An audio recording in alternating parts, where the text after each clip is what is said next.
1.5. Wait. Welcome to the Poor People's Campaign, a national call for moral revival, teaching Truthful Tuesday teach-in, and we're very glad to have you tonight. It's my honor to introduce Bishop Dr. William Barber. You like it? And the co-chair of the Poor People's Campaign, a national call for moral revival, and the head of Repairs of the Breach. And I'm going to have him offer some thoughts about the theme for this week and a moral framing. And then we have an excellent set of educators here tonight. So please welcome Bishop Barber. Thank you, Colleen. I'm glad to welcome everybody and the thousands of you across the nation who are joining us tonight in more than 40 states and watch parties across. This is not just teaching for the purpose of being educated, but this is teaching for the purpose of being empowered so that we can be informed activists, so that we can engage. We decided early on that if we were going to engage in 40 days of nonviolent moral fusion, civil disobedience, and massive voter mobilization, that it had to be rooted in truth. It had to be both empirical data and anecdotal data. In other words, it had to be with footnotes and it had to be with faces of real people. Because one of the worst things you can do is be loud and wrong. And so we don't want a movement that is loud and wrong. We want a movement that is loud for the right reasons. As Dr. King said, we want to be clear that we have legitimate discontent. As Sister Lucy will sing and help you with in a moment, we want to be clear why the world needs to be changed and why we are the ones to engage in that changing, and that we are the ones indeed that we've been looking for. So every Tuesday night we teach why yesterday hundreds of people across this nation were arrested, and why they were talking about systemic racism, particularly through the lens of voter suppression.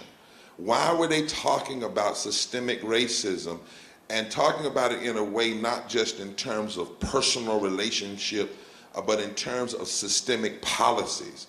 Why are we 2 weeks into this and nearly 2,000 people across this nation have been willing to risk arrest and be arrested?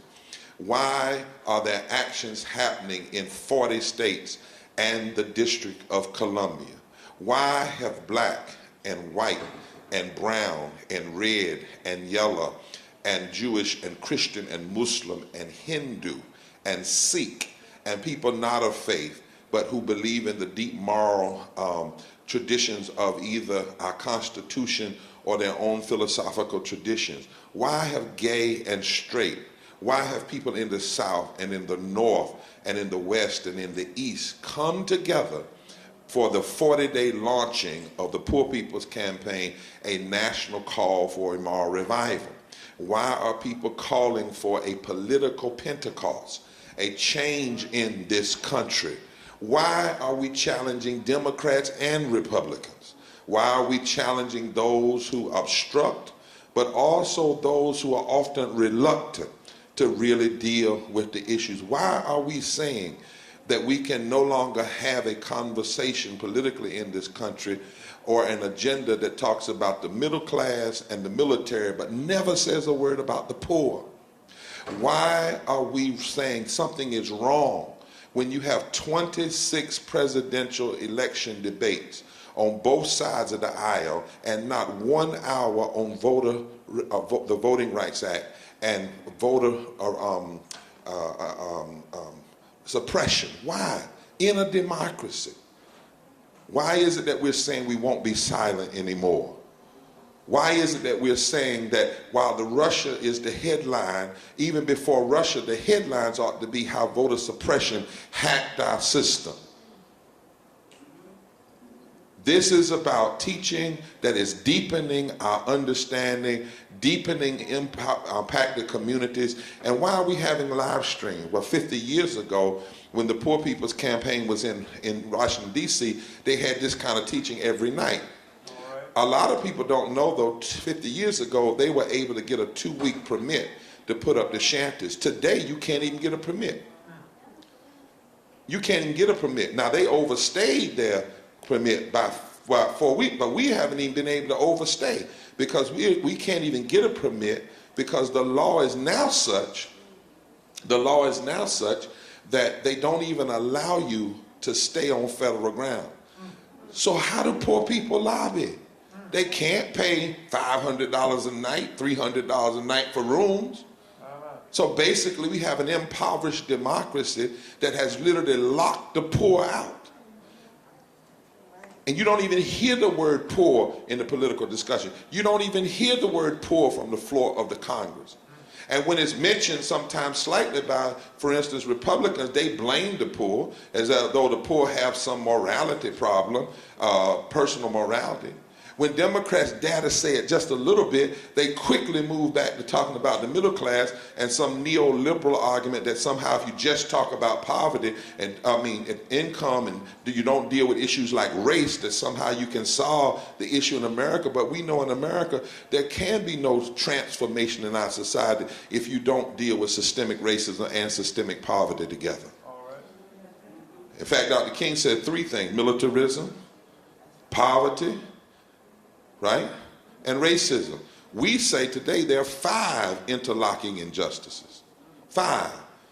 Systemic racism, systemic poverty, ecological devastation, the war economy and militarism, and the false narrative, moral narrative of religious nationalism that basically says if you're just against gay people and against abortion and for prayer in the school and for tax cuts for the wealthy and for gun rights, somehow you're on the right side, the God side of issues, and you don't have to say anything about poverty and racism.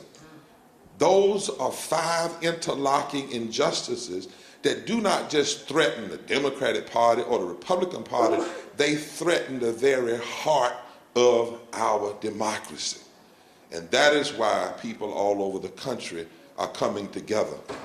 Tonight, our focus is on the Poor People's Campaign, a national call for a moral revival, systemic racism and voter suppression, and how there is a direct line from systemic racism as seen through voter suppression to unjust political majorities, poverty, immigration injustice, school resegregation, mistreatment of indigenous communities, mass incarceration, xenophobia, and Islamophobia.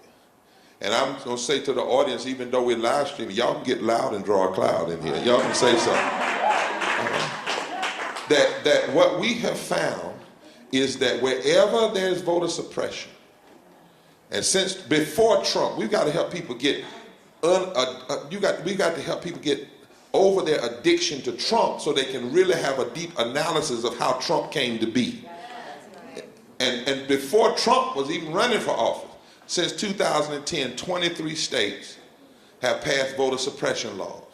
And you can map, we've actually done it, you can map where every state that has massive voter suppression laws has also had bad race-driven gerrymandering laws, which has allowed people to get elected to state legislatures and the United States Congress in ways which mean we have state legislatures, and right now in some ways a United States Congress, particularly in the House, that is unconstitutionally constituted.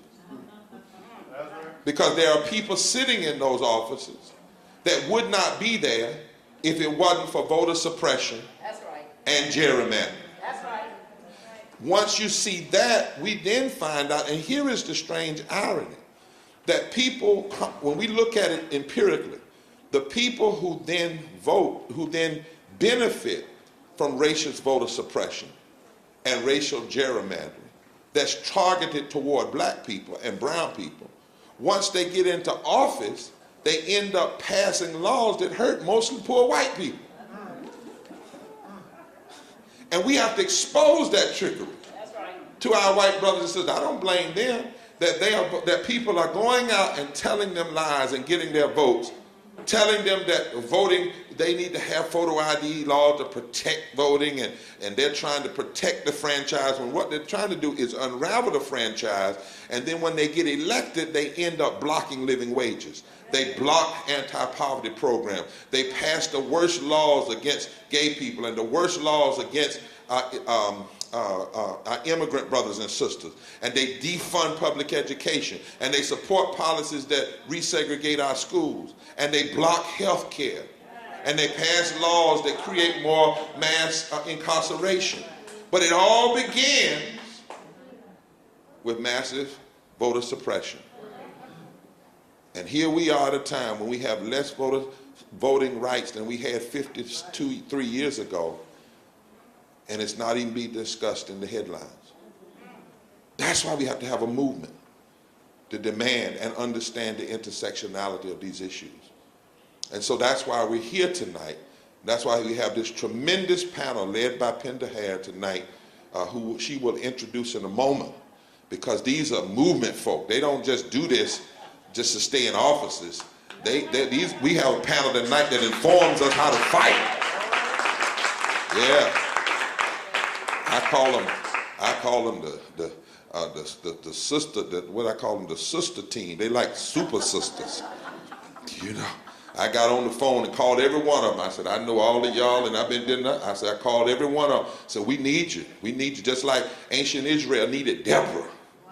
You know, Deborah was a sister. She had the ministry of agitation. That was her whole ministry. And when the people didn't want to fight injustice, Deborah would say, you better get up. And she had a husband named Liptoff, I think that was his name, and his name meant fire, but he wasn't even a smolder. He had gotten scared, and Deborah went over and said, you better get up from here and fight.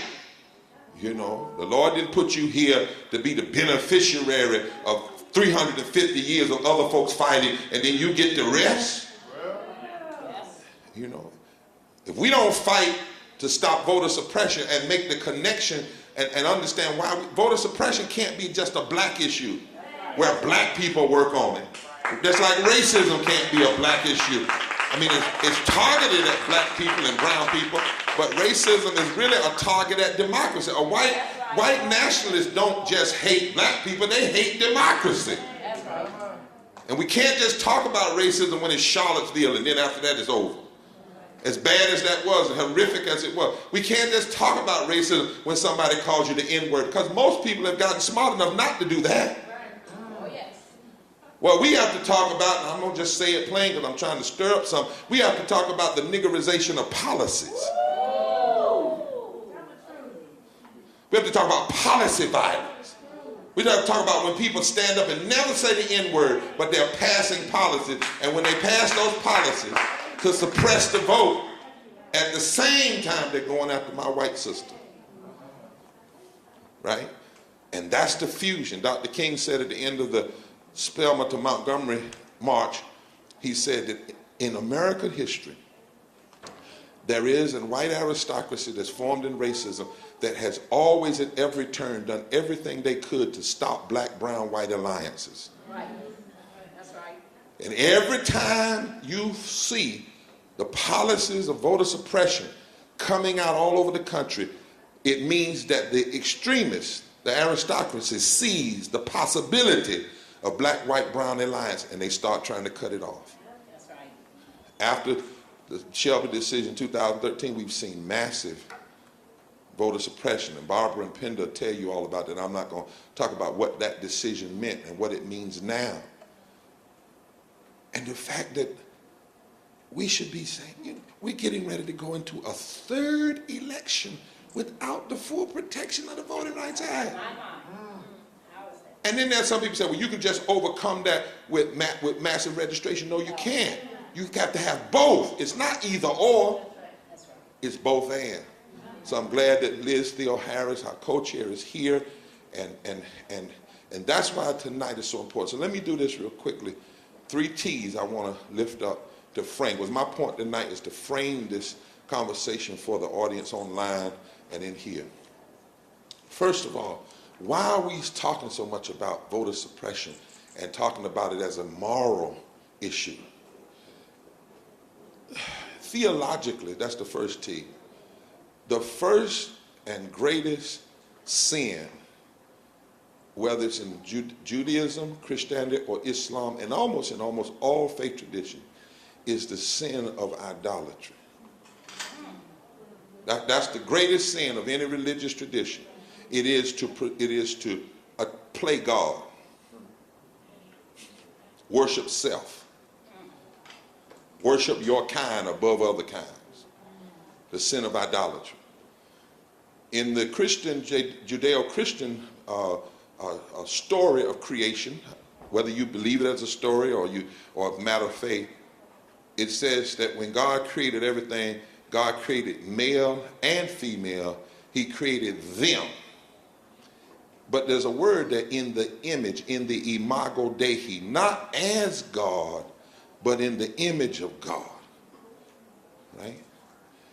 Now, idolatry is when one attempts to supersede God and believe that you can dismiss the image of God in other people. Yes. So before voter suppression, Jonathan, is a political issue, it's a theological issue. Voter suppression is sin before it's just simply bad policy. The reason being because the image of God, the full image of God, the full image of the divine, the creator, is only seen as being given to human beings. Right? That's why we don't give voting rights to parakeets, puppies, and other pets. There's no provision in the Constitution to give voting rights to parakeets, puppies, and pets. We only give voting rights to those who are 18, born or naturalized in these United States. They have to be a human being, born or naturalized in these United States. Therefore, logic says, if I suppress the vote of anyone born or naturalized in these United States that's 18, I'm suggesting they're not human. See, to suppress the vote is to question the humanity of someone else. It is to elevate yourself to the position of God and say, I can deny you what I said every person 18 born or naturalized in these United States could have. So if I suppress your vote, I'm suggesting you are either not 18 born or naturalized in these United States, or you are 18 born and naturalized in these United States, but you have a subhumanity. That's idolatry. It's a theological problem. It's a sin problem. And any politician, you can tell them I said it, that is going around suppressing the vote, they are engaging in idolatry. Clearing at the end of the story.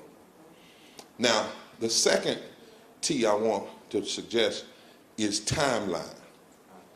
Timeline. There are at least two major timelines in history in America. There are many more.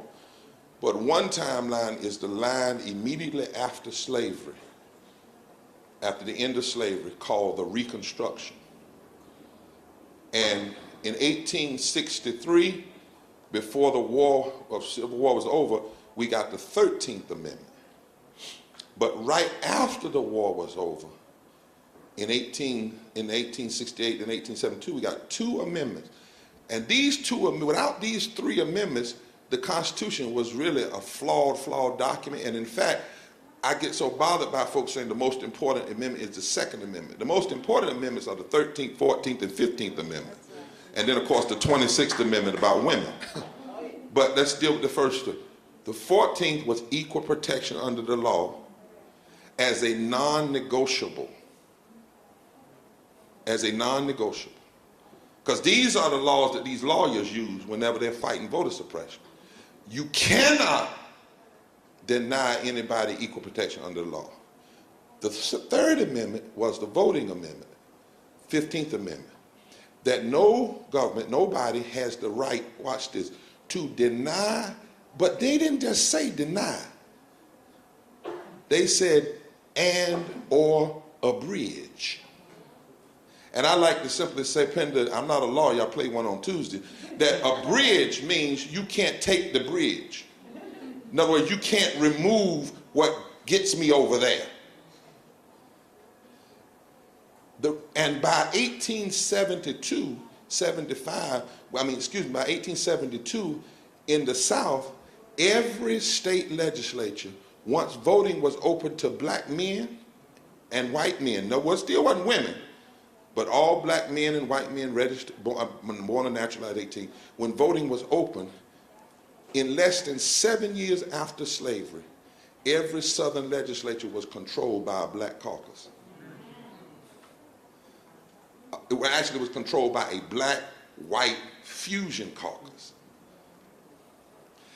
And the first attack to undermine that was the attack on voting rights.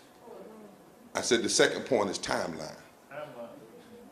Anytime you see a coordinated, conscientious, collective attack on voter suppression, somebody has looked at the demographics and said we can't afford to allow this to be this open, because if these poor whites and poor blacks and poor brown folk get together, they're going to take over.